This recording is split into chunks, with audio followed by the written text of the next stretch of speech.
E aí galera, Jason aqui em mais um episódio do nosso podcast quinzenal analisando sinopse de mangás dos inscritos. A gente tá chegando aqui, né, no nosso episódio de número 190. E cara, foi muito tempo aqui fazendo esses episódios. No começo eu analisava só 2 sinopses, depois eu consegui aumentar para 4, consegui fazer a frequência se tornar semanal, e aí depois, para poder retornar com o desenho do personagem dos inscritos, a sequência ela passou a ser quinzenal. Mas eu tô muito orgulhoso aqui desse projeto, tô muito orgulhoso, muito feliz de todo mundo que me acompanhou até aqui durante esse tempo. Esse projeto ajudou a trazer muitos membros pro canal, e os membros ajudam demais a continuar aqui com o nosso canal. Eu tenho que ficar esperto aqui porque a gente adotou um gatinho novo e ele é bem explorador, só que minhas gatas são muito medrosas e territorialistas, então não tá dando muito certo por enquanto, eles precisam desse tempo de adaptação. E aí minha gata tava aqui na cama, uma delas, né? E ele subiu ali e aí começou a dar uma treta, então eu tive que parar pra ver. Retomando aqui, os membros ajudam demais a continuar com esse trabalho aqui no YouTube, é muito difícil. Todo trabalho com o YouTube, etc, né? Eu não preciso ficar discorrendo muito aqui, vocês já me acompanham há um tempo, vocês veem, né, que eu sempre tenho que estar, às vezes, reinventando o canal, passando por mudanças para tentar manter, para tentar fazer o canal, né, se tornar mais relevante, continuar sendo relevante. Enfim, é uma luta eterna, o canal ele vai passar por novas mudanças também, eu já estou começando a estudar novas coisas para fazer, para tentar fazer o canal retomar a relevância que ele já teve algum dia. E eu conto com vocês nessa nova jornada, nesse novo caminho. E por enquanto a gente vai continuar aqui com os episódios de sinopse, mas logo esse quadro aqui vai ser encerrado. Minha ideia é seguir até o episódio 200, e aí no 200 a gente encerra. Então por conta disso, eu não vou estar mais aceitando sinopses novas para serem lidas aqui. Eu vou só terminar de ler as que eu já recebi. A gente tem 30 sinopses na fila aqui dos demais inscritos, e para os membros a gente vai continuar tendo ali até fechar os 200, e depois eu digo exatamente o que vai acontecer e tal, porque eu pretendo continuar fazendo análise de sinopses, mas daí eu explico melhor como que vai funcionar depois do episódio 200, beleza? Mas por enquanto, os membros podem continuar vendo lá na aba de assinatura o post de sinopse dos membros e continuar enviando, e os demais inscritos aguardem aí. E se vocês puderem se tornar membro, vai estar me ajudando demais aqui. Conto com o apoio de vocês, deixa seu like aqui já nesse episódio também para dar aquela força. E bora começar. A primeira sinopse que eu vou ler aqui é uma sinopse de membro, e as outras 3 são sinopses da nossa lista padrão. E enquanto eu leio, como sempre, eu vou estar fazendo aqui uma página ou uma cena, ou o que der para fazer aqui do meu Mangá Hooligan. Primeira sinopse se chama Heart Link, ou Elo entre Corações, segundo o próprio autor aqui, né? Eu gostei do título em português, eu não sei o Entre Corações. Heartlink, corações. Será que daria pra fazer uma adaptação meio maluca, tipo, chamar de Corações Linkados ou alguma coisa assim? Porque querendo ou não, acho que linkado é aquela tradução maluca, né? Mas que eu acho que a maioria das pessoas entende a expressão. Mas também, não sei, às vezes poderia tirar a seriedade da história, né? Se for uma história mais de drama ou algo assim. Corações Conectados, talvez. Heart Links. Seria meio que Linked Heart, talvez. Enfim, de qualquer modo, eu gosto da expressão elo também. Eu acho que fica, tipo, da palavra elo. Acho que ela tem uma sonoridade bacana. Enfim, vamos lá, vamos ler aqui a sinopse do que ela se trata. Durante uma luta contra um gorila de gelo... Tá bom. Eu falei, se fosse uma história de drama, alguma coisa assim, a primeira frase já quebrou. Isso bastante. Durante uma luta contra um gorila de gelo que roubou o colar que ganhou de sua falecida mãe, Kon acaba conhecendo Dahlia, a filha do chefe da vila, que estava morando naquele momento. Tá, na vila que ele estava morando naquele momento. Eu acho que essa informação não precisava ser dada na sinopse, mas ok. A garota apareceu ali pelos barulhos da luta, e depois de salvar a imprudente garota de se machucar, ela o leva...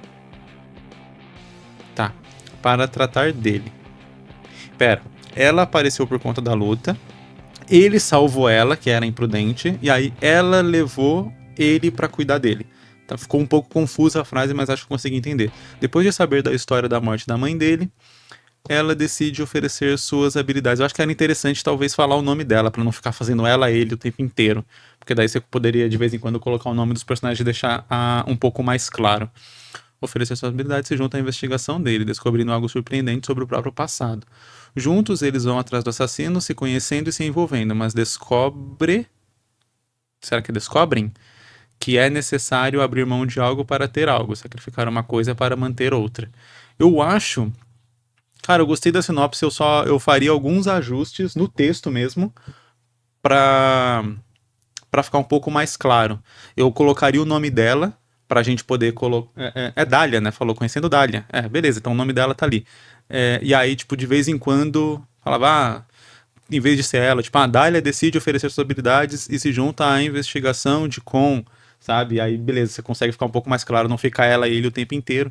Acho que algumas informações poderia tirar para diminuir um pouco a sinopse, que nessa questão de a filha, a filha do chefe da vila que estava morando naquele momento.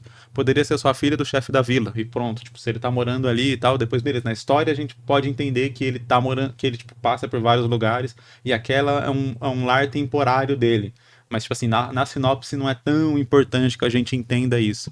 A gente entendendo que ele tem uma busca e tal, já é o suficiente para a parte da sinopse.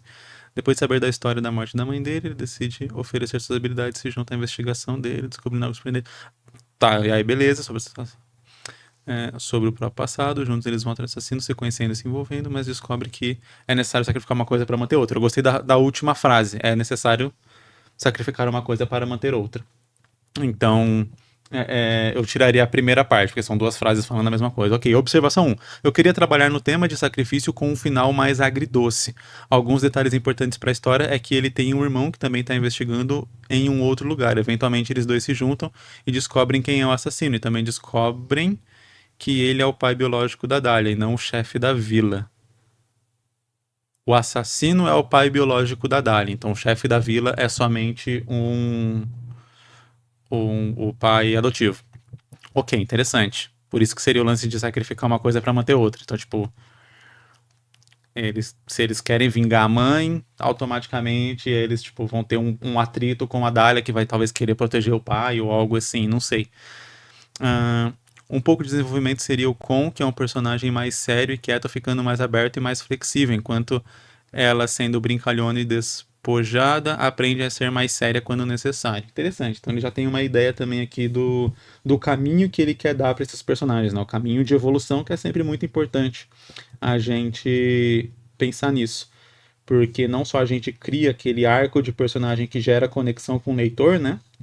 Mas vendo o personagem amadurecer e tal, mas também você meio que cria alguns caminhos, né? Tipo assim, você tem um direcionamento para alguns caminhos que você vai dar na sua história. Afinal de contas, quando a gente está fazendo uma história, muitas vezes a pessoa fala: pô, Jace, eu tenho o começo, eu tenho o final, mas eu não tenho o meio da história. E às vezes você não tem o meio porque você não pensou exatamente, tipo, né, direito nesse começo e nesse final. Às vezes o que você pensou de começo e final é tipo, o personagem ele é um garçom e ele vai terminar sendo o deus do universo. Você fala, legal, tipo, você tem uma coisa ali, mas você não tem um objetivo real com aquela história, tipo, do para poder definir esse meio melhor. Às vezes quando você tem esse arco de personagem definido, você consegue pensar no meio um pouco mais fácil, porque você imagina, tipo, ok, eu preciso no meio da história criar situações que façam com que gradativamente esse personagem vá se tornando assim.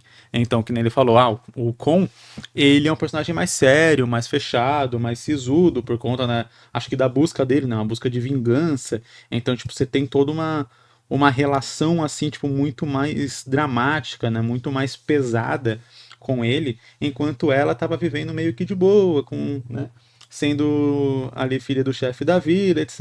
Tava tendo uma vida um pouco mais tranquila, então beleza, ela é mais leve. Só que à medida que esses dois vão ficando junto, a personalidade de um vai influenciando a personalidade do outro. Então você coloca situações onde eles vão ter certos atritos, onde um vai poder ensinar o outro a ver o mundo um pouco mais da sua forma. Então, por exemplo, primeiro o Con, né?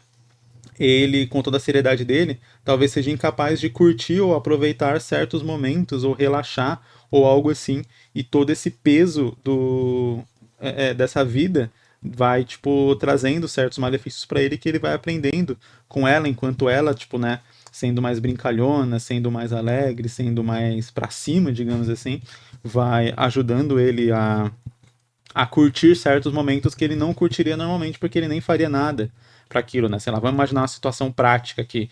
Tá os dois ali, eles vão parar num lugar para dormir, né? Tipo, numa vila qualquer só para dormir, porque ele precisa ir para um lugar no outro dia e tal.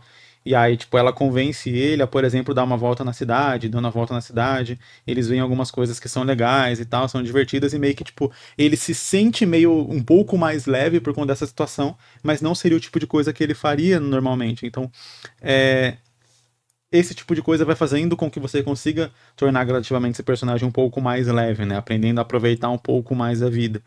Ao mesmo tempo que, quando a Dália descobrisse, por exemplo, que o assassino da mãe do Con é o pai biológico dela, ela começa a ter que ver várias situações, né, de reimaginar a vida dela de uma maneira completamente diferente. Quer dizer, por que, que o pai da vila é o pai da vila? O Mister Catra, né? O cara deu. O cara, o cara criou a vila toda. Enfim, é... perdi a compostura aqui. O chefe da vila, o pai dela, né, chefe da vila, mentiu pra ela, né? Então ela tem que enxergar essa situação e tal. Só que às vezes ela não vai querer tratar isso com certa seriedade, né? Porque ela quer, tipo, vamos dizer assim, por ela nunca ter tratado nada com muita seriedade, quando isso acontece, quando tem essa situação, ela acaba querendo fugir dessa situação, que ela não quer enfrentar e tal. Mas daí o Kon vai mostrar para ela que o mundo nem sempre é um lugar mágico e com coisas bonitinhas, e às vezes a gente vai ter que enfrentar situações difíceis também e complicadas para resolver certos problemas, né?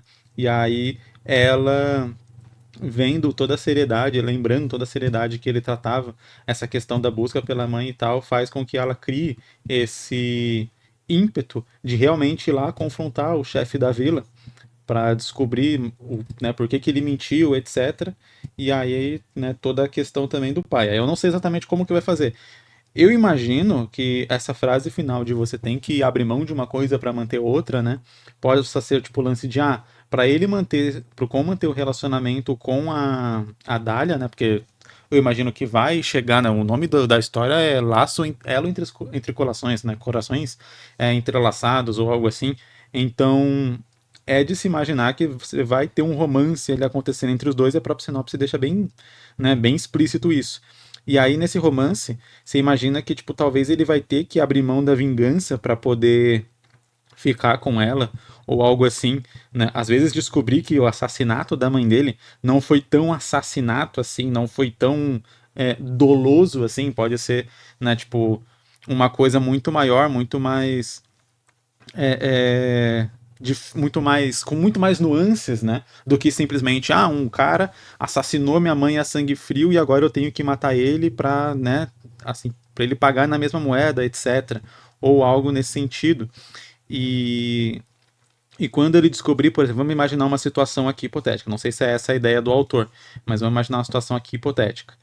O, o chefe da vila, ele conheceu a mãe dos garotos ali e tal, só que ele não sabe que ela é mãe deles, etc. Por isso que o Kon tava conseguindo viver lá de boa, né?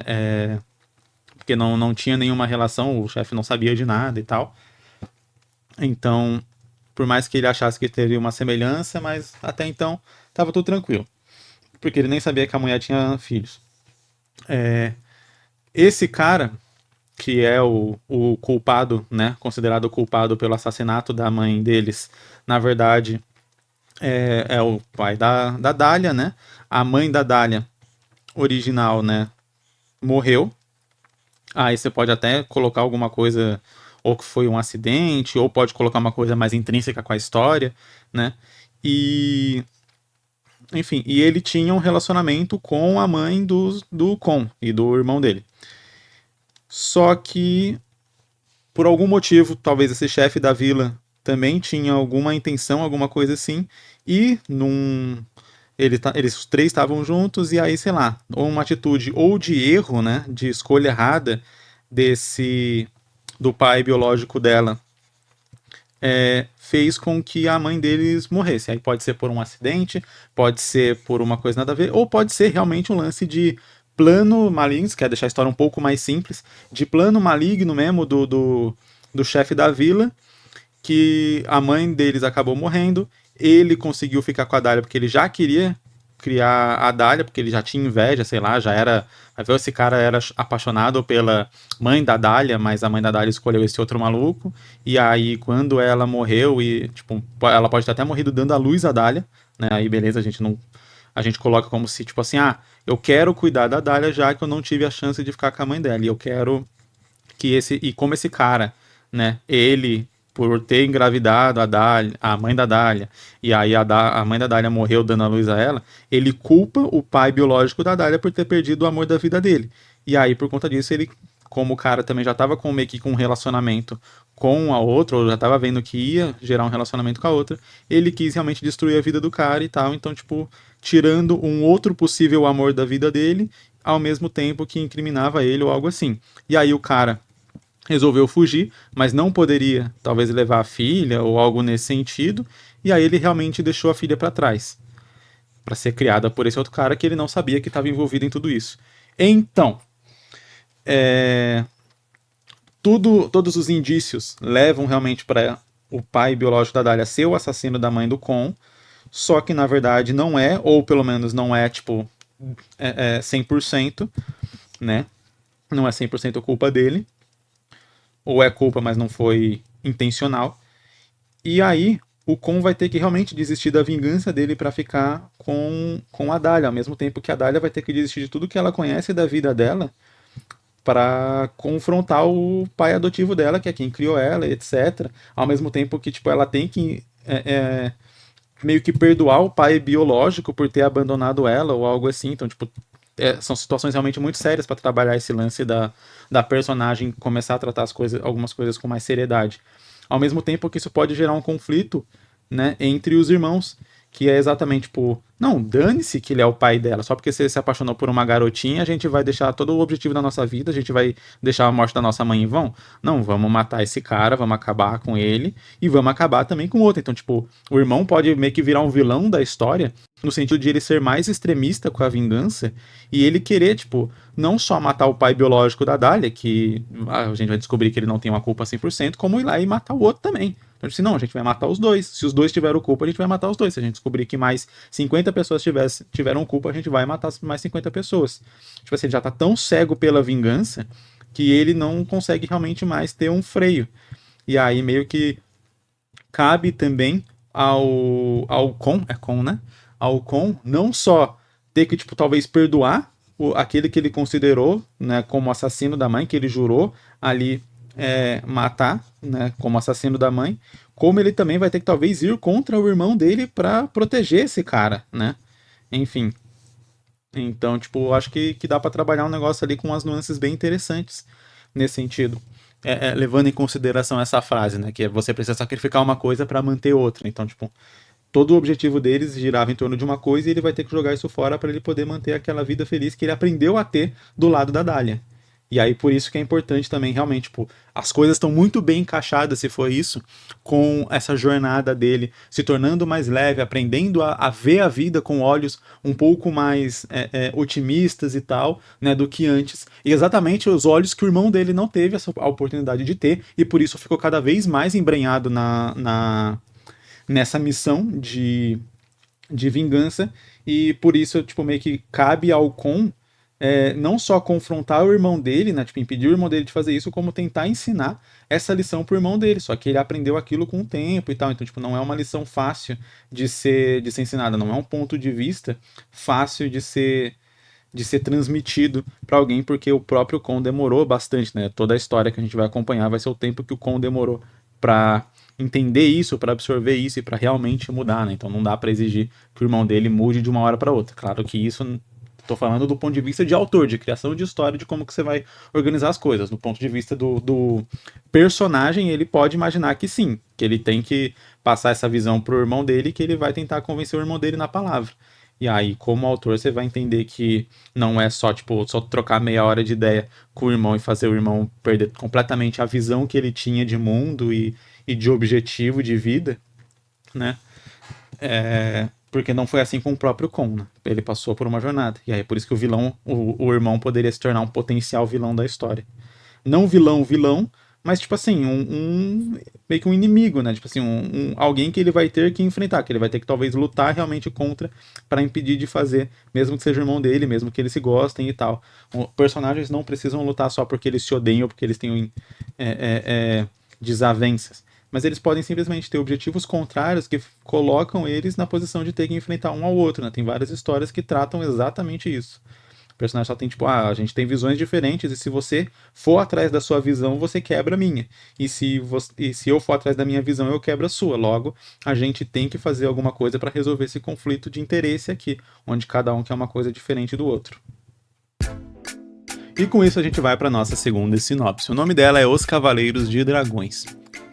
Peter Santos, ou Peter, é um jovem cristão comum que luta com insegurança e desafios internos. Certo dia, ele e seus amigos compartilham um sonho misterioso e acordam com poderes extraordinários, herdados de antigos dragões que um dia habitaram a Terra.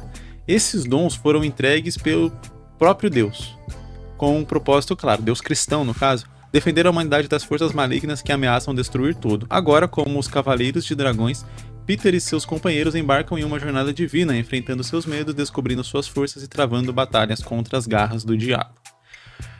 Ok, achei interessante o lance de colocar a mitologia judaico-cristã na história. Eu acho legal quando a gente coloca em histórias assim, como é a religião mais popular do mundo, como é a religião mais popular do Brasil. É sempre meio complicado a gente usar, né? Você vê sendo usado relativamente pouco, porque geralmente pode dar, né? Pode dar ruim, com muita facilidade de pessoas odiarem e tal, acharem que você está desrespeitando a crença delas de alguma forma ou algo assim. Particularmente eu acho muito legal quando eu vejo histórias, tipo Sobrenatural, por exemplo, né? Eu assisti 11 ou 12 temporadas de Sobrenatural, eu acho bem legal a lore e o como a mitologia ali é aplicada, né? Mesmo. E usando como mitologia, né? Eu tô falando aqui mitologia ao invés de religião, porque a gente tá tratando realmente, tipo, as histórias e tal, os contos, assim, tipo, e não realmente considerando. Então, por isso que eu tô falando mitologia e não religião, apesar de que as duas coisas estão misturadas, né? Aquilo que a gente considera a mitologia hoje, na época que as pessoas acreditavam era considerado religião. Então só tô tratando mais ou menos para colocar no mesmo barco. Enfim. Como eu disse, eu acho interessante usar isso. Agora, a minha grande dúvida é se a gente tá falando de um mundo normal, de um mundo real, fica um pouco complicado de você trabalhar esse contexto, porque o jeito como a história foi colocada ali, ela não apresenta meio que como que é o mundo que essa história está se passando, como que funciona exatamente isso. É uma pegada meio de Greyman, sabe? De Greyman também, né? De Greyman e All No Exorcist, se eu não me engano, ambos.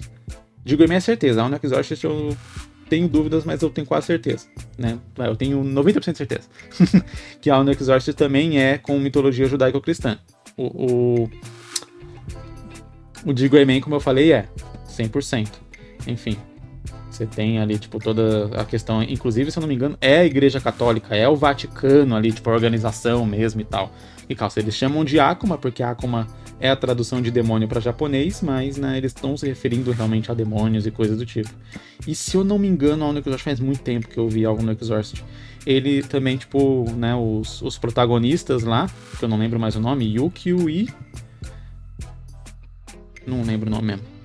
Enfim, eles são filhos de Lúcifer, né? Eu acho. Não sei, realmente não lembro. Enfim, de qualquer modo.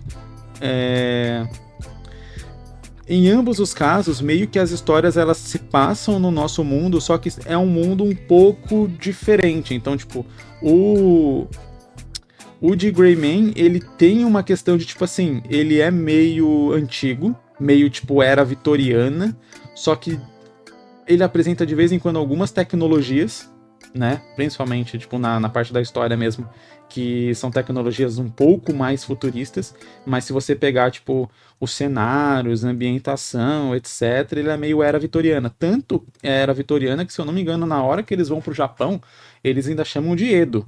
Agora, eu não sei se eles chamam de Edo só pela questão histórica ou se por uma questão de modificação que eles quiseram fazer na organização desse mundo mesmo. Enfim, aí eu realmente teria que ver quando que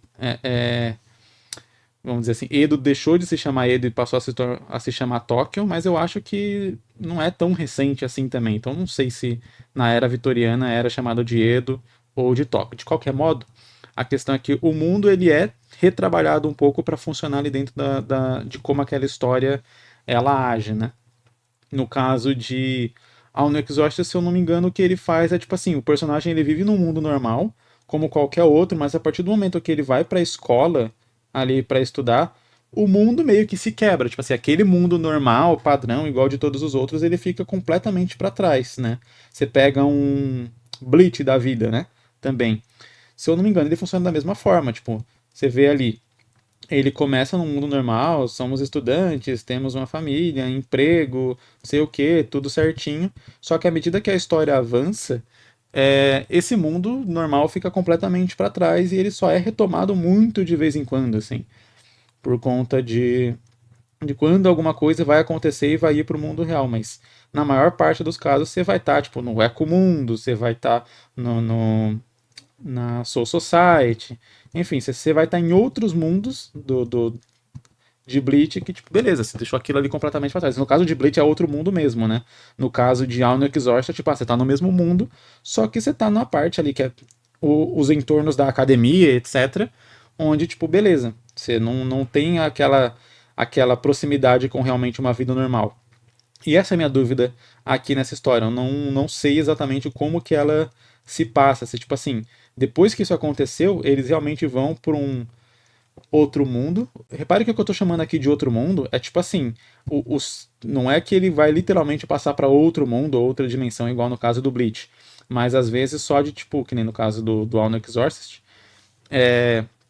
aquele mundo normal vai ser deixado completamente para trás, no sentido de que os personagens vão partir em uma outra busca, e essa busca vai ser tão mística que, tipo, as coisas mundanas normais não serão mais importantes na história de modo geral. Então, tipo, os personagens não vão mais ter que se preocupar com colégio, sei lá, faculdade, com emprego, dependendo da idade deles na história, e, né, família ou algo assim. Por que eu falo isso? Porque sempre é interessante a gente contextualizar onde que a história está se passando para que o leitor possa entender e também, tipo assim, se preparar para não fazer determinadas perguntas ou fazer outras perguntas, né?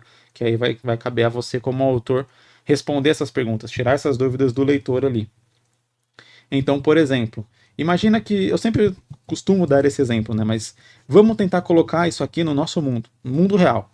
Você tem uma chance, como eu falei, né? A religião cristã é a maior do Brasil, então tem uma chance muito grande da maioria de vocês que está vendo aqui, de você que está vendo, ser cristão. Então, Deus te deu um poder e um chamado, e agora você é um cavaleiro de dragão que vai ter que enfrentar as forças do diabo.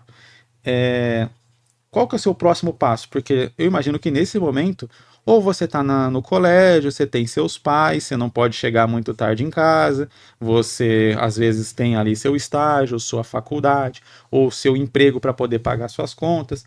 Como que você faz essa transição de estou na minha vida normal mundana para sou um cavaleiro dragão de Deus que precisa combater as forças do mal, sabe? Como que funciona isso?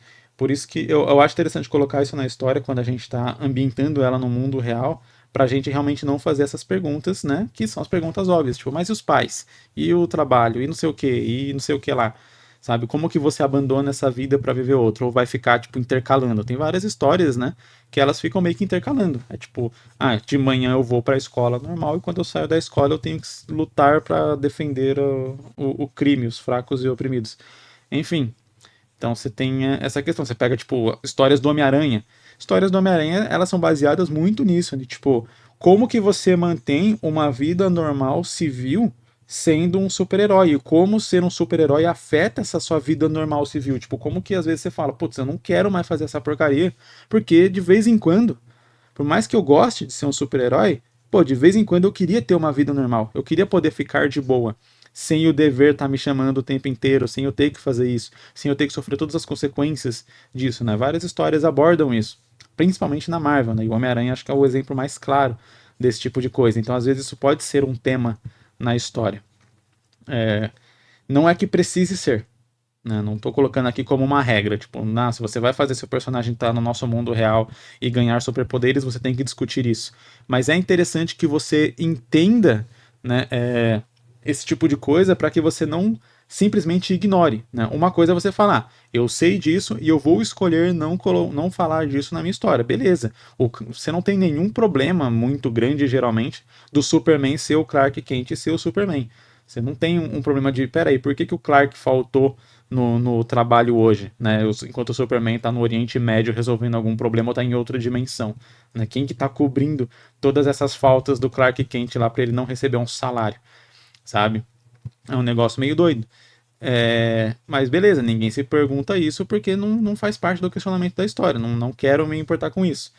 Mas é interessante você saber, porque quando você sabe, de vez em quando você coloca alguma outra coisinha ali que faça com que o leitor não fique se perguntando isso o tempo inteiro a ponto de que ele se perca na história ali, né? A ponto de que tipo, ele deixe de acompanhar alguma outra coisa ali. Então, é um negócio que eu sempre acho interessante você, pelo menos, tipo, saber, tomar essa decisão conscientemente como autor e não só ignorar. Porque quando a gente ignora, às vezes, alguma coisa que pode ser essa dúvida do leitor, é isso que eu falo, que daí, tipo, o leitor ele fica se perguntando isso, e aí ele vai enxergar aquilo como um furo de roteiro, e aí talvez ele se perca na história, tipo, ele não continue acompanhando ela com o mesmo engajamento, porque ele vai estar se perguntando um negócio que a história não está respondendo para ele, ou que nem era a intenção da história responder para começo de conversa, mas se ele fica se perguntando isso, o resultado é negativo de qualquer jeito, sabe? Por mais que você fale, pô, eu nem queria falar sobre isso, eu nem queria fazer isso, então por que ele tá perguntando? Mas, tipo, se o resultado dele tá se perguntando isso e ele não gostar da história, meio que, tipo assim, independente da sua vontade como autor ou não, teve uma experiência negativa para aquele leitor e você pode acabar perdendo ele. Então, eu acho interessante você realmente, pelo menos, saber qual que é a ideia. Ou se, como eu falei, é um mundo meio All no Exorcist, onde, tipo assim, você tem, né, um mundo normal acontecendo ali, mas você tem esse outro mundo místico que ele não tá aos olhos de todas as pessoas, mas ele tá ali e a partir do momento que eles é, se tornam isso, eles têm certa autonomia para parar de viver o nosso mundo normal e começar a viver esse mundo místico que existe meio que tipo por detrás dos panos do nosso mundo, né, da sociedade padrão que a gente vive. Então, eu acho que é um jeito, mas eu gostaria, tipo assim, eu aconselharia a pensar sobre isso, a realmente, tipo, ter uma decisão sobre como que essa história vai se comportar em relação ao mundo onde ela está se passando. Eu acho que isso é algo importante para ser dito aqui. Fora isso, a gente realmente não tem, né, muito a questão dos objetivos dos personagens, de personalidade, entre outras coisas assim. Beleza, é uma sinopse, faz parte às vezes não ter. Eu acho interessante colocar, porque deixa mais claro pro leitor quem ele vai estar acompanhando, por que ele vai estar acompanhando aquele personagem, o que aquele personagem quer fazendo aquilo, né? Que nem eu falei, tipo, pô, ele abandonou a vida dele para seguir isso, tipo, como que era a vida dele antes, que vida que ele abandonou para seguir isso. A gente só sabe que ele era cristão, a gente não sabe nem o quão cristão ele era. É um cristão não praticante, é católico, é protestante, faz diferença isso na história, ou nesse mundo fictício nunca teve a reforma protestante e meio que tipo nunca teve também uma religião católica, tudo é cristianismo, tipo, ponto. Pode ser também, sabe? Tipo, beleza, você vai mudando, né, as regras do nosso mundo de acordo para aquilo que você quer contar para sua história. Às vezes até para evitar entrar em algumas polêmicas, né? Tipo, um personagem é protestante, o outro é católico, e aí tem, né, divergências em algumas crenças ou na importância de determinadas figuras ou não, etc. Lance de santo, de Maria, todas essas coisas. Então, às vezes você fala, beleza, eu não quero entrar nesse tipo de treta na minha história, então eu mudo o meu mundo para todo mundo, para tipo, ser só cristão. Não tem católico, não tem protestante, não tem nada disso, a gente segue só nesse modelo. A próxima sinopse se chama Firebrand. E, cara, eu tenho uma dificuldade de traduzir a palavra brand, porque eu tô muito acostumado a ver branding na palavra branding, como se fosse marca ou alguma coisa assim. Realmente não sei o que significaria. Seria marca de fogo mesmo? Brand teria esse significado? Deixa eu dar uma conferida aqui. Traduzir Firebrand. Vamos ver. Marca de fogo. ou fogo ardente, pelo que tá dando aqui nos sinônimos e tal, e possíveis significados. Beleza, na dimensão dos demônios, certo dia caíram 7 pedras mágicas com poderes elementares. Sedentos por poder, os demônios começaram a guerrear entre si pelas pedras, e um demônio gárgula chamado Mantras conseguiu juntar 6 delas, querendo a última. Ele enfrentou, eram 7, né? Ele enfrentou o dragão Farstrait, nossa, Farstrait, beleza, pela última pedra. Mantras venceu, estando muito ferido. Um amigo que ele considerava um irmão, chamado Zacarius, se aproveitou de seus ferimentos e atacou por trás, fazendo todas as pedras se espalharem pela dimensão. Cacete! Fazendo Mantras ter que recuperar as pedras antes de Zacarius pegá-las para o impedir de conseguir o poder supremo. Achei interessante, pelo visto, tipo assim, beleza, é uma história no mundo dos demônios e parece que não tem muito um demônio muito mais certo do que o outro nesse sentido, né? Tipo assim, é tudo demônio, é tudo galera meio ruim, né? Não sei se é essa a intenção 100%, mas imagino que seja pelo jeito como a história comentou ali. Eu acho interessante a ideia do personagem meio que ele... Né, tipo assim, ele já tinha conseguido realizar esse objetivo. Aí tem a pergunta do porquê que ele tá fazendo aquilo, qual que é a intenção dele, etc. Né? Sempre colocar algum motivo por detrás das ações do personagem para que a gente consiga entender, mesmo que sejam demônios, a gente precisa colocar emoções humanas, objetivos, né, que a gente consiga compreender mesmo, né? Tipo, para você poder aceitar, você poder entender o personagem, tipo, pô, por que eu tô acompanhando essa história, por que ele tá correndo atrás disso, etc. Então, objetivo ali do porquê que ele quer isso daí, né? Por que a gente vai torcer mais para ele do que pro traidor, por exemplo, né? Se todo mundo é mal, por que a gente torce para um mal e não pro outro mal? Então, né? Por isso que geralmente a gente tem nas histórias uma batalha do bem contra o mal, porque todo mundo se interpreta como bom. Então, por mais que você goste de um vilão, por carisma, por, né, N traços que um vilão pode ter que faça você gostar dele, geralmente você vai torcer pelo herói porque você se considera bom, e o herói sendo bom, você vai torcer por ele. Então, tipo assim, né, é um negócio padrão de história.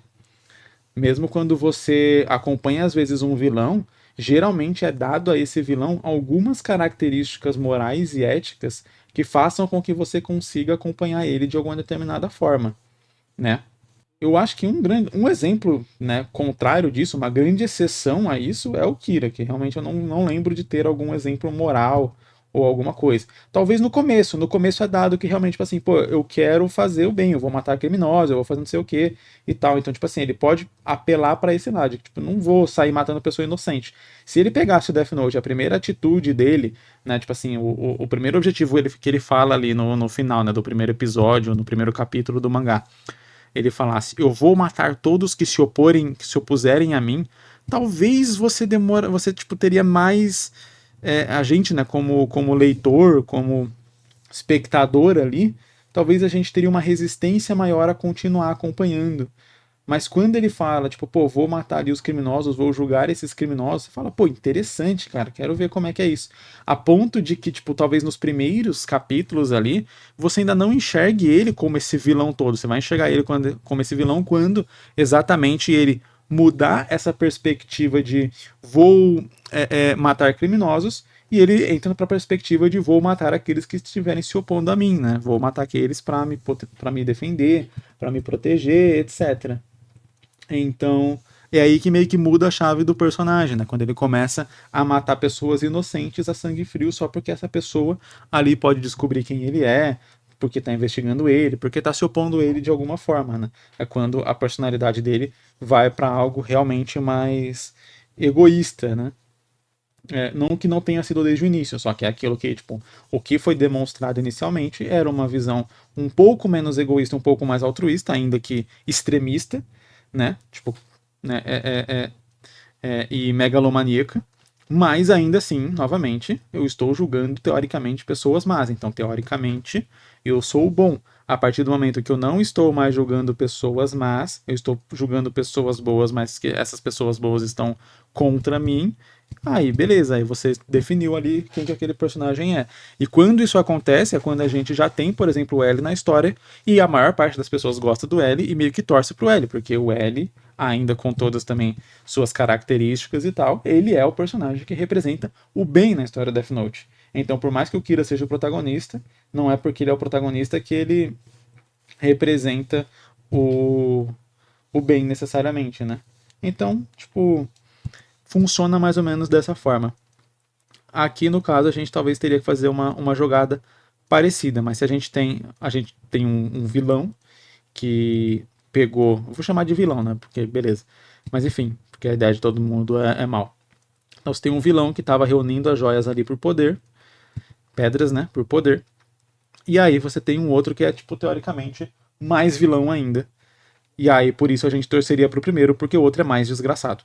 Então, tipo assim, você coloca um ruim e um pior para que a gente torça pelo ruim. Pode ser uma saída também, se você não quiser, tipo, dar características morais, éticas, colocar alguma coisa nele ali que seja relativamente bondosa ou compreensível para que a gente torça por ele, você pode simplesmente fazer o outro ser muito, muito pior. E aí você fala, beleza, eu vou ficar com o ruim para não ficar com o pior. Eu acho que é algo que faz sentido ali para essa história. Outra coisa que eu acho interessante é, tipo, o personagem meio que ter o poder e perder. Ficou uma coisa meio Kratos ali, né? Tipo, ele tinha o poder, ele era o deus da guerra, mas daí ele perde isso e ele meio que tem que fazer a jornada de novo, né?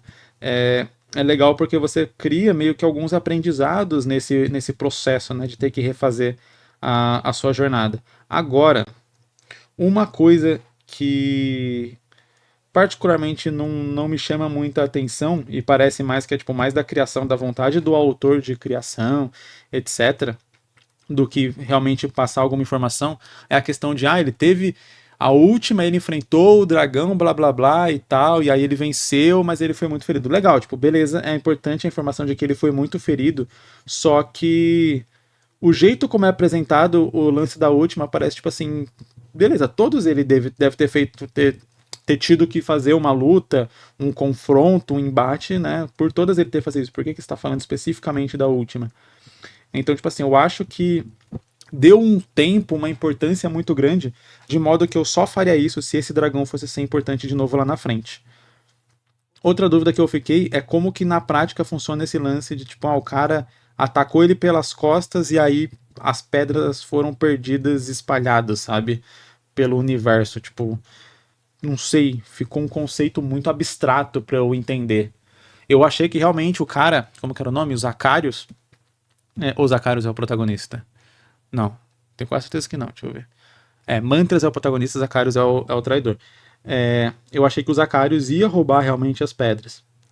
Mas como, tipo, não, ele só atacou pelas costas e as pedras foram perdidas, aí eu já acho um pouco estranho. Não sei se é uma pegada meio Dragon Ball, quando as pedras estão juntas.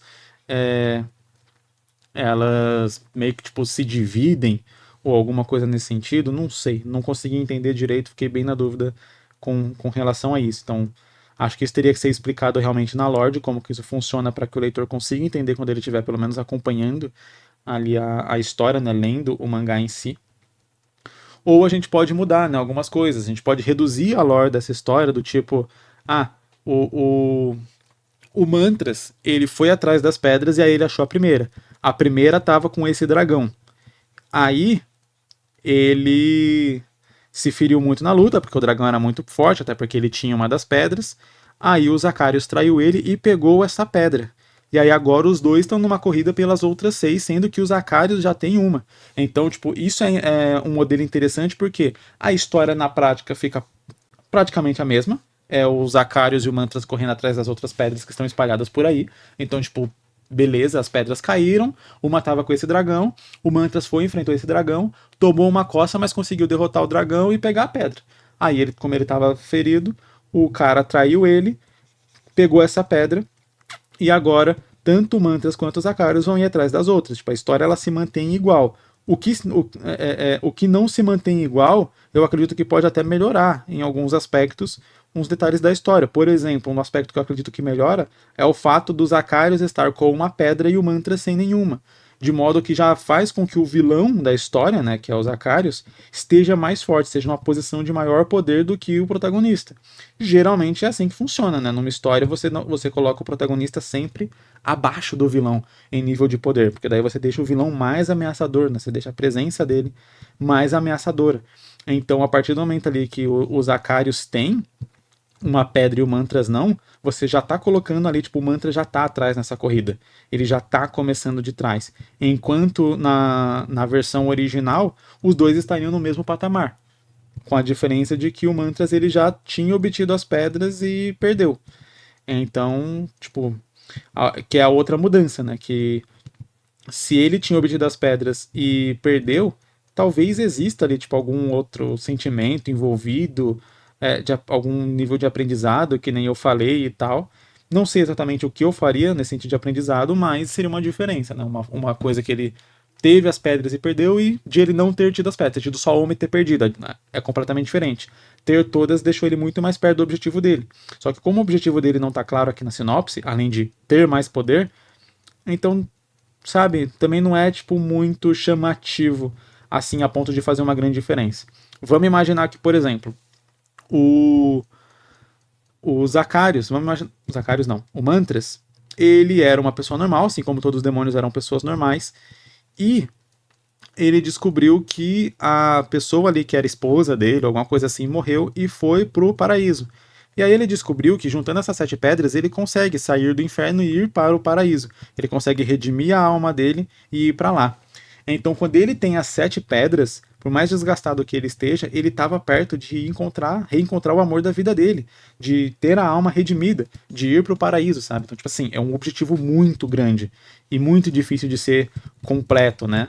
Então, aí sim a gente tem uma diferença muito grande de, tipo, ele tava com esse objetivo na mão e ele perdeu e agora ele vai ter que começar a busca dele toda do zero, sabe? Você vai ter uma amargura ali, você vai ter um peso maior do que só, eu tinha o poder que eu queria nas minhas mãos e agora eu perdi. Porque poder por poder, ele ter uma pedra e ter as 7 dá meio que no mesmo, sabe? Tipo, eu tinha uma pedra na mão e perdi. Eu tinha as pedras na mão e perdi. Tipo, não tem um peso muito maior. Agora, tipo, eu tinha uma pedra e perdi entre eu tinha a chance de redimir a minha alma, rever o amor da minha vida e perdi, sabe? Tem um grau de diferença muito grande, porque uma coisa tem a ver com o objetivo final dele, que precisa das 7 pedras, e outra coisa tem a ver só com o poder, que tecnicamente uma pedra já dá um nível de poder, 2 pedras a mais, 3 dá mais, 7 dá poder quase infinito.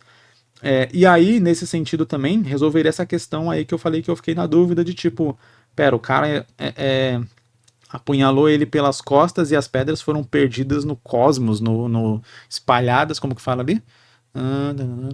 Se espalharam pela dimensão, tipo, como que isso funciona na prática, que eu realmente não entendi. Se ele tivesse só com uma pedra, o cara ir lá, apunhalar ele pelas costas, a pedra cai no chão, ele pega a pedra, vai embora e é isso. Sabe? Tipo assim, fica muito mais simples, muito. Eu não preciso criar uma explicação de quando as 7 pedras estão juntas, você precisa fazer não sei o que lá, porque se elas saírem da posição e da formação correta, elas vão se espalhar, sabe? Tipo, você cria toda uma explicação de por que que quando o cara foi esfaqueado, foi traído ali, né? As pedras elas se dividiram a ponto de ficarem espalhadas assim de novo. Tipo, como que isso funciona? Qual que é a lógica por trás disso? E aí, do outro jeito, simplesmente não precisa explicar nada nesse sentido. Se não for algo útil para a história, for algo só assim, eu realmente acredito que ele ter só uma pedra não só facilita nesse aspecto, como realmente resolve vários outros probleminhas. Por exemplo, um possível questionamento ou um possível problema que tem quando você diz que ele já juntou todas as pedras é você tirar um pouco do que parece ser a dificuldade de juntar todas essas pedras, entendeu? Porque se ele já fez uma vez, então fica assim, ele já fez uma vez, é possível fazer de novo. Agora, se você, tipo, vê toda essa situação acontecendo por causa de uma pedra, você fala, cacete, foi tudo isso por causa de uma? Imagina como que é conseguir as outras 6, sabe? Ou tipo, caramba, o dragão lá, o Far Strait, o Fire Straight ficou tão poderoso com uma pedra só. Pô, imagina agora como que vai ser pra conseguir dos outros, pra conseguir as outras pedras. Imagina se tiver algum personagem nessa história que tenha 2 ou 3 pedras, o tanto de poder que ele vai ter. Então você tipo vai criando uma condição assim. Vamos imaginar, tipo, novamente, pô, o cara já tinha 6 pedras. Se a pedra dá poder mesmo, né? Porque fala ali, o objetivo é ter poder. Com poderes elementais e tal, os demônios vão ser dando poder. O cara, o Mantras, ele tinha 6 pedras. E mesmo assim ele perdeu pra um dragão que só tinha uma. Pô, ou esse dragão realmente era muito forte a ponto de que a gente realmente precisa criar uma lore pra ele pra justificar esse poder, a ponto de ele conseguir enfrentar com uma pedra só alguém que tinha 6, ou o Mantras já vai ser considerado um personagem meio bosta logo de começo. Tipo, no começo você vai falar assim, pô, cara, mas esse personagem deve ser muito fraco pra ter 6 pedras e não conseguir derrotar alguém que tem uma. Tipo assim, derrotou, mas se ferrou, né? Então, tipo, você já começa com uma opinião negativa, talvez, sobre esse personagem. E aí é isso que eu falo, tipo, às vezes a gente cria uma situação e tem, às vezes, com uma outra situação, a gente resolve vários problemas da nossa história só de enxergar as coisas de uma maneira um pouco diferente. Quando a gente está escrevendo um roteiro, é legal a gente realmente, tipo, dar essa pausa às vezes, né? Tipo assim, pô, tive uma ideia aqui de uma história, vou escrever essa ideia, vou tentar montar um roteiro mais ou menos, um argumento, né? Não precisa ser um roteiro detalhado, com falas, com todas as coisas, mas um argumento ali, tipo de, a história começa aqui, isso aqui acontece, ela vai por esse caminho, tal, e ela termina aqui. E aí você, tipo assim, pô, vai pensar em outra coisa, vai fazer design de personagem, fica, tipo, um mês sem ler, sem mexer naquele roteiro. Um mês no mínimo. Se conseguir ficar mais, é até melhor. E aí, beleza. Depois desse um mês, né? Ou mais, você vai, pega o roteiro e relê ele, e você vai ter outra visão. Você viu outras coisas, jogou outros jogos, assistiu outros filmes, leu outros mangás. Você vai ter, às vezes, uma outra visão e vai ter, tipo, essa capacidade de, às vezes, se desprender de certas ideias que você tinha e que, às vezes, se desprendendo delas, você consegue ir com a história mais adiante, sabe? Você consegue, tipo, resolver certos problemas da história ali, coisas que às vezes você nem enxergava que era problema e que você vai começar a ver, vai poder enxergar melhor, ou coisas que, tipo assim, putz, essa aqui é uma dificuldade que eu tinha, eu não sabia como resolver, e às vezes isso vem muito mais fácil para você, só de você ter realmente se desprendido daquela ideia inicial ali que você teve, né? Que nem aqui, tipo, beleza, às vezes o autor só pensou nisso, são 7 pedras e a última pedra o cara, tipo, tava quase lá e aí ele perdeu e tal, mas, tipo, qual a importância de ele estar quase lá? Se ele vai perder tudo, existe mesmo uma necessidade de ele estar quase lá? Qual que é a consequência que isso vai ter na história dele estar quase lá? Ou não, talvez se a gente só fizesse de outra forma aqui, eu iria contar essa história e talvez ia ser até melhor em alguns aspectos. Eu não ia precisar de tanta lore, eu não ia precisar explicar tantas coisas, eu iria adicionar um componente de dificuldade maior na trama, né? Enfim, várias coisinhas assim que, tipo, pô, na minha opinião, pelo menos, né? Posso estar enviesado aqui, até porque eu tenho uma sinopse para analisar, não tenho toda a ideia e a argumentação do autor a respeito da história, mas com base na sinopse, é, eu acredito que realmente fazer ele ter pego só uma pedra desse dragão, e a gente pode até retomar esse dragão como um personagem lá na frente, que vai querer se vingar dele, etc, ou algo assim, resgatar a pedra de volta, né? E aí, tipo, pode até depois se tornar um aliado, primeiro um rival, depois um aliado, dá pra retrabalhar esse dragão, já que ele é um personagem importante, a ponto de ser citado na sinopse. Enfim, ele ter só uma pedra, pra mim, resolve grande parte dos problemas que eu observei aqui, analisando essa ideia. O que você acha? O que você aí que tá vendo esse episódio aqui acha? Uma pedra só? Ou ele realmente ter pego todas e aí ter perdido? O que funciona melhor aqui? O que você acha que... Qual caminho você seguiria nessa história?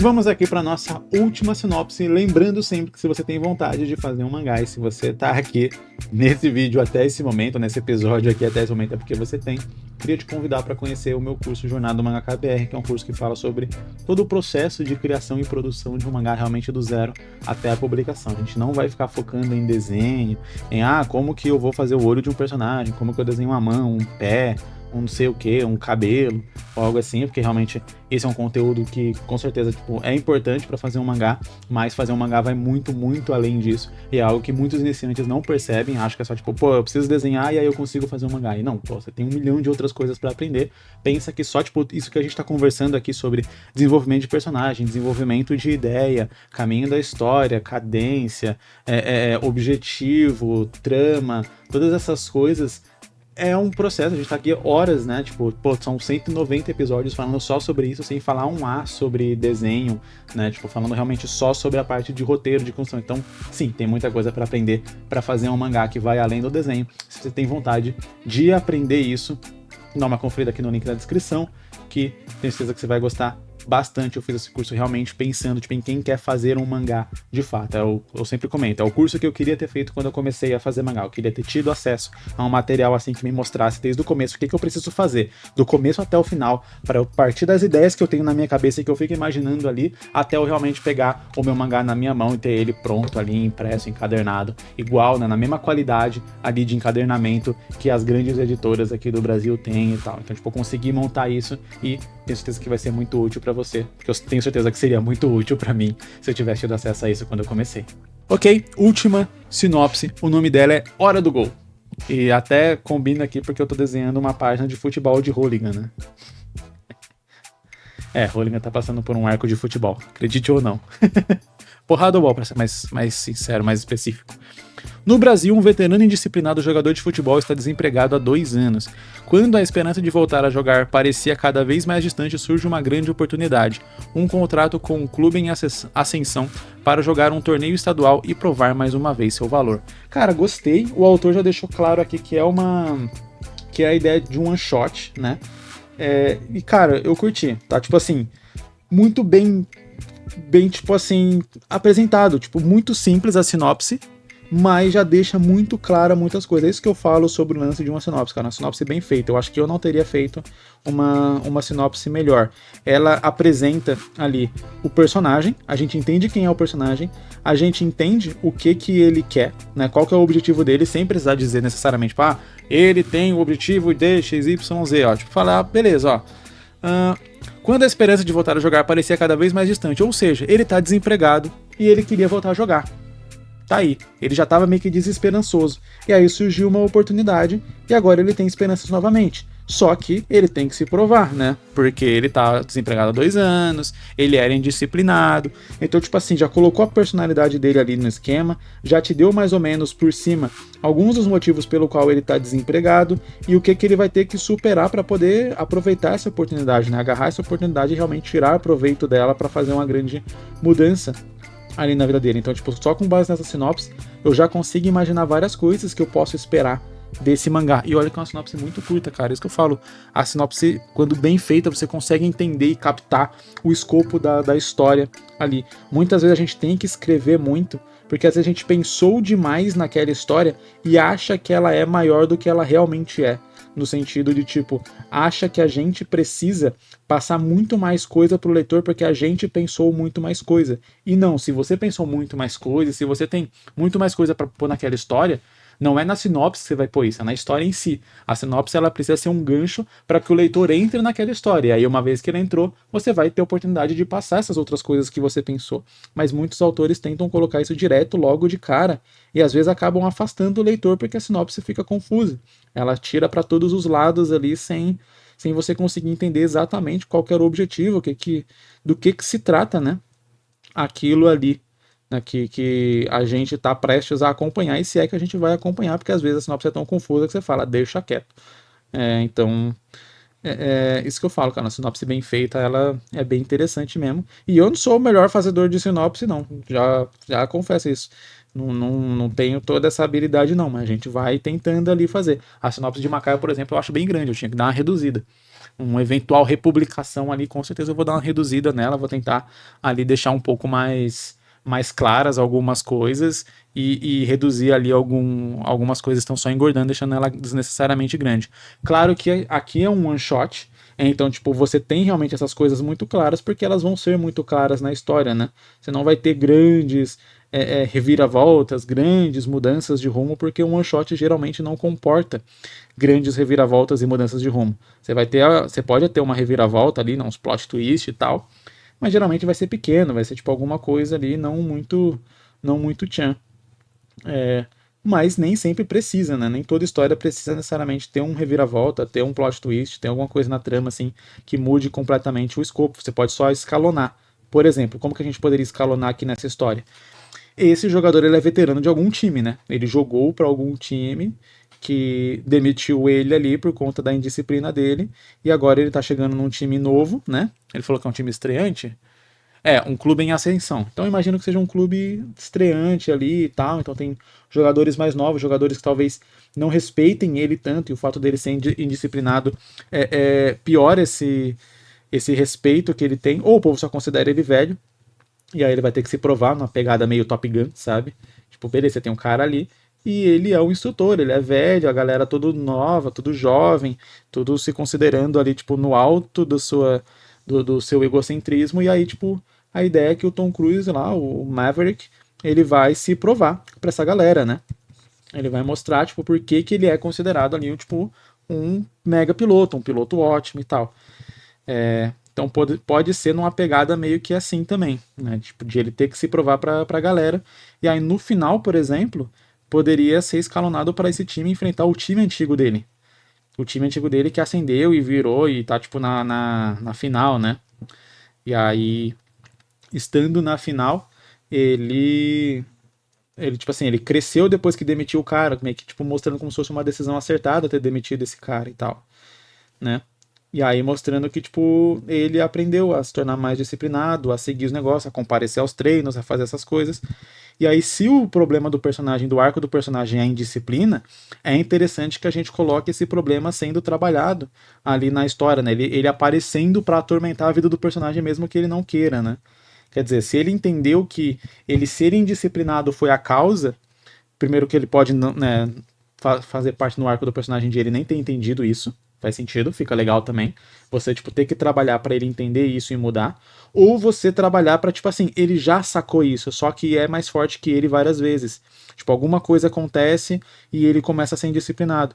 E aí, toda a história, né, ela tem arcos dramáticos e curvas dramáticas, né? Que é tipo assim, tem uma hora que a história ela tá mais leve, ela tá mais de boa, tá tudo dando certo, e tem hora que na história que tá tudo dando errado. Né? Toda história vai ter isso. Vai ter momentos que as coisas estão dando certo, vai ter momentos que as coisas estão dando errado. Se as coisas estão dando errado o tempo inteiro, a história ela perde um pouco a graça do mesmo jeito que se as coisas estão dando certo o tempo inteiro.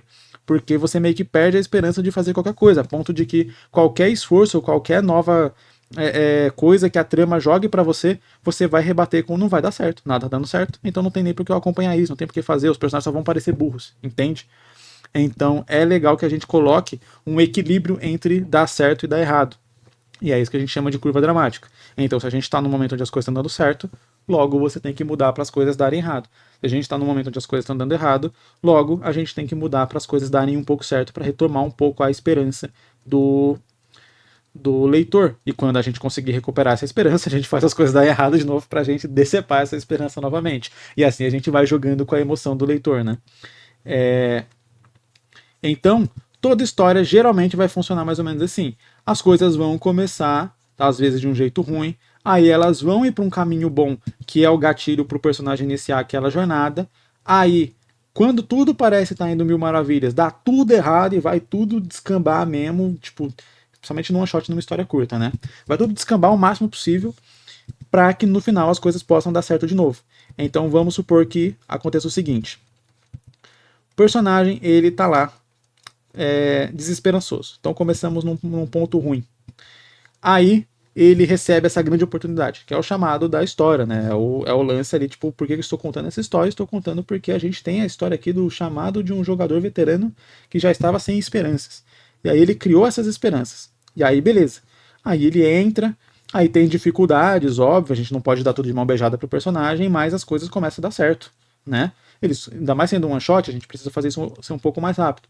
Então ele entra no clube e eles começam, o time já estava em ascensão, eles começam a vencer, ele começa a criar confiança, ele recupera as esperanças e tal, só que com essa confiança e essa esperança renovada, ele começa a fazer os mesmos problemas de indisciplina que ele tem de novo.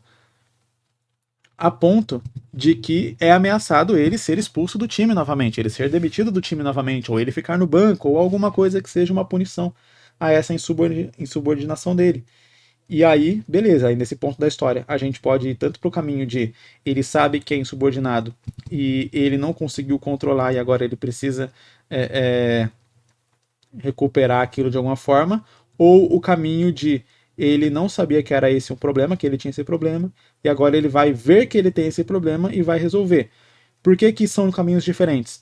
Porque nesse caminho onde ele não sabia que ele tem esse problema, ele descobre que ele tem esse problema, você tem margem para, como autor, para fazer ele só tipo ter noção disso, escolher mudar e mudar, para ser mais rápido na história, né? Você não precisa ter todo um negócio. O drama vai ser as consequências que ele vai ter por conta disso e ele, vamos dizer assim, descobrindo isso. Enquanto no outro que ele já sabe disso, o drama vai ser, né, ele tendo que, vamos dizer assim, se desculpar, ele tendo que provar que ele mudou, etc, né? Então, por exemplo, vamos imaginar o seguinte: se no começo da história ele já sabe que ele é insubordinado, e aí ele, por exemplo, não vai nos treinos, enfim, falta, né? Tem esses grandes problemas. Então, tipo, uma das condições é você vai ter que comparecer a todos os treinos. E aí ele realmente vai indo.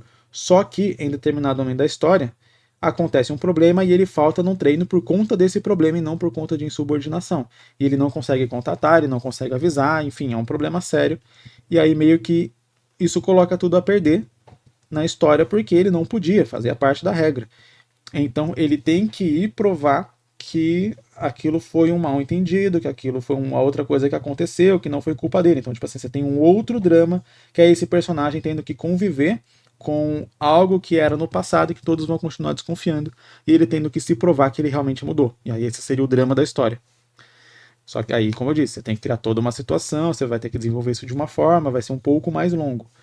O caminho mais curto, já que é um one shot, pode ser simplesmente ele não sabia disso, ele achava que era meio que normal, e aí quando ele é confrontado com isso, primeiro ele fica puto, ele não aceita, só que ele começa a perceber que ele tá perdendo de novo, que ele tá caindo no mesmo erro que tinha anteriormente e tal. Algumas pessoas podem jogar isso na cara dele, e aí quando ele percebe isso, ele fala, então tá, então eu vou ser o meu melhor, vou fazer o meu melhor aqui.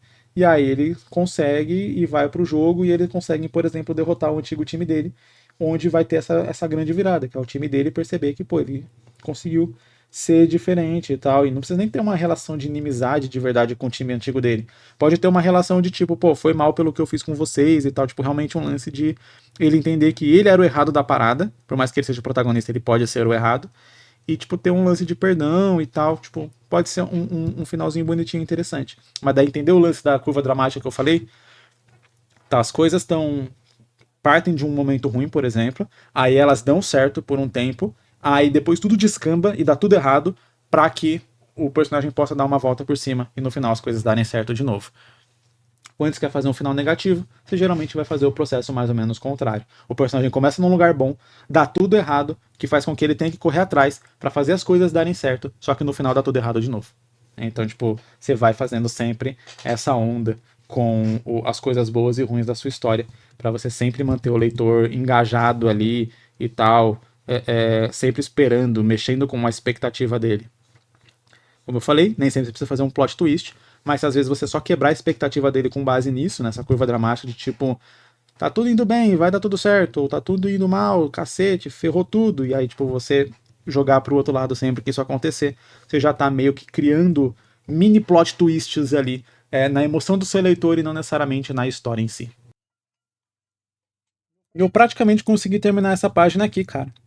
Legal, foram 3 cenas ali, eu tenho algumas linhas de ação para fazer, tenho o preenchimento do último quadro, mas praticamente consegui terminar. Espero que você tenha gostado aqui desse episódio. Lembrando que os membros também têm acesso antecipado aqui aos episódios, então se você puder se tornar membro, vai me ajudar demais aqui e vai ter alguns benefícios e eu pretendo acrescentar mais benefícios, né? Faz parte da reestruturação do canal que eu falei que eu pretendo começar a fazer. Vai demorar ainda um pouco para reestruturar, porque primeiro tem todo o processo de planejamento, ver se eu vou conseguir dar conta, não adianta eu inventar que eu vou fazer um monte de coisa e depois não dar conta e ter que parar. Mas muito obrigado pelo apoio de vocês, né? Mesmo quem não se tornou membro, mas continua acompanhando, continua dando like, continua comentando os vídeos, ajuda demais, né? Se você não pode se tornar membro, pô, deixa um like, coloca um comentário, qualquer coisa já ajuda, coloca um joinha, coloca um foguinho no comentário, já vai ajudar demais aí, né, pro YouTube entender que, pô, tem gente gostando desse vídeo, tem gente assistindo esse vídeo até o final, me ajuda muito, muito mesmo.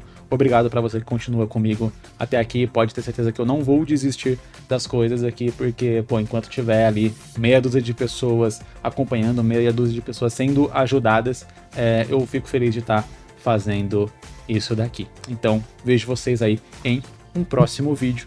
Vou terminar essa página de Rolê aqui que falta pouco. Falou!